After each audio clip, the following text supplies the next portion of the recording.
Welcome back everybody to Forza Horizon 6, and today we're taking a look at the 2023 Honda Civic Type R.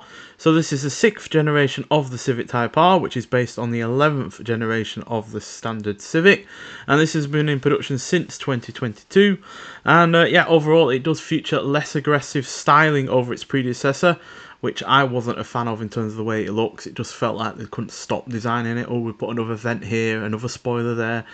Just looked far too aggressive and far too messy as far as I'm concerned, and overly complex. Whereas this is a lot cleaner, to be honest. It's still got the free exhaust at the back like the previous one did, and still got a fair decent amount of extra bodywork, but yeah, it's just a lot cleaner and a lot less fussy. It also still retains the lift back rear boot as like the previous one, so it's really rather still a practical vehicle, much better than the standard saloon version that we've already looked at from 2008, which obviously was a JDM version only, but yeah, regardless, that wasn't as practical as this. So huge amount of practicality, and with it being still based on a standard Civic, you've still got plenty of room in the front and plenty of room in the back. Still a very practical vehicle, like every other great, hot hatchback out there. It's still a practical car at the end of the day, despite all of the performance that it has going on. And clean enough interior as well, a nice enough array of buttons still there, so you can use them while driving without getting distracted by a stupid screen. And that's all very good. And I like the red and black interior, which is commonplace on these kind of Civic Type Rs. And there are some changes over its predecessor outside of that, but none of them are particularly massive. But nonetheless, it has a stiffer chassis that is wider and longer, wider track, lower ride height, reduced lift due to altered aerodynamics, while also providing better cooling for the brakes. So if you're going out on a track, you won't have to worry about brake fade. It's got stiffer mountings for the front suspension, and it has greater camber as well. The engine also carries over from the previous generation, but thanks to a more compact and efficient turbocharger housing and redesigned turbine blades to improve airflow and power delivery, this actually has more power than the previous version. So this has 315 horsepower, 310 pounds-feet of torque from its 2-litre turbocharged inline-4 engine. So that's 9 extra horsepower over the previous version, and an initial 15 pounds-feet of torque over the previous generation as well, which it quite frankly needs, because it does weigh an extra 71 pounds over that previous version, weighing in at now 3,188 pounds. But quite frankly, that's still very lightweight for a car of this kind of size, especially with all of that practicality on the go. You look at a German or American equivalent, and they'd be much heavier than this. So and with it being front-wheel drive, it's got it's got none of the driveline issues that a car of this size would also have. You've got no transmission tunnel or anything like that taking up space at the rear.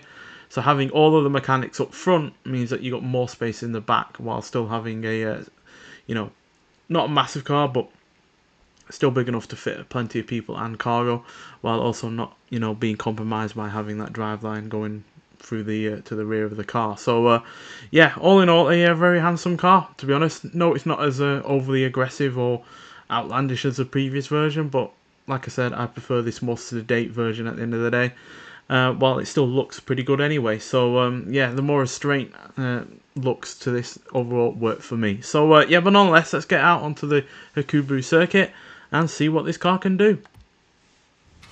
Right, here we are once again at the Hakubu circuit, and once more we will hear what the car sounds like, and then we'll talk about it some more.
So yeah, this is an extremely nice car to drive. It's just so smooth and linear, and yeah, it really doesn't feel like it's gonna kill you at any point or opportunity.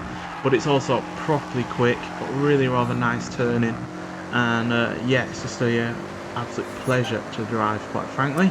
And yeah, it's also reasonably quick in terms of acceleration as well. 0 to 60 is dealt with in 4.929 seconds. 0 to 100 is dealt with in 12.118 seconds. And as far as this game is concerned, you can get up to 188 miles an hour, although I doubt that's the case. It's probably more like 150 to 160. But regardless, yeah, still a really, really nice car to drive, and yeah, one that is rewarding, and no doubt going to be pretty damn fun to race against other people with as well. The only issue with this car I find is the engine noise itself. It just doesn't sound loud enough. It doesn't sound, you know, sporty enough. And you compare it to the 2008 naturally aspirated Civic Type R that we've looked at already, and yeah, it just sounds really, really rather dull. And yeah, that was an issue with the previous one as well, which was also turbocharged, and yeah, it's not gotten any better with this one, unfortunately. So yeah, that's the only real letdown with this car, quite frankly. Everything else I find to be better than the previous generation. It's much better to drive. It looks better as well, and yeah, you've also got additional power and torque to play with.